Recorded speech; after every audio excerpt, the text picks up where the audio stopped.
তোমাদের সবাইকে জানাই শুভ নীল ষষ্ঠী। কারা কারা নীল ষষ্ঠী পুজো করেছো? আমি আজকে বাড়িতেই পুজো করেছি। আমার যেহেতু বড় শিব ঠাকুর আছে বাড়িতেই, তা পুজো করে সারাদিন উপোস করে সন্ধ্যাবেলায় পুজো দিয়ে এখন আমি এইটা খাচ্ছি।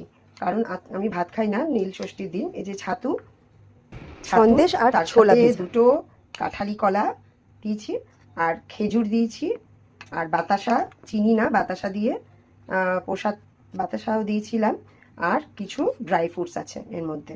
এই যে কিছু ড্রাই ফ্রুটস আছে, এই দিয়ে এবারে সন্দেশ আর ছোলা ভেজাও দিয়েছি, তার সাথে কিশমিশ আছে। আর আমি এখানে একটু দুধ দিয়ে দেবো, গরম দুধ না, ঠান্ডা দুধই দেবো, ফুটিয়ে ঠান্ডা করে রেখেছিলাম। ঠান্ডা দুধ দিয়ে এবারে এটাকে মেখে খাবো। তোমরা কে কী করেছো আজকে? বাড়িতে করেছো না মন্দিরে করেছো পুজো, সেটা একটু লিখে জানিও। আমার বাড়িতেই বড় শিব আছে, সেই কারণে আমি বাড়িতে করেছি। আমাদের কমপ্লেক্সেও নিচে মন্দিরে পুজো হয়েছে, তার সময় করে উঠতে পারলাম না, বাড়িতেই সেরে নিলাম। কারণ বাড়িতে অনেক ঠাকুর আছে, সবাইকে খেতে দিতে হয়, এই করে সময়টাই চলে যায়।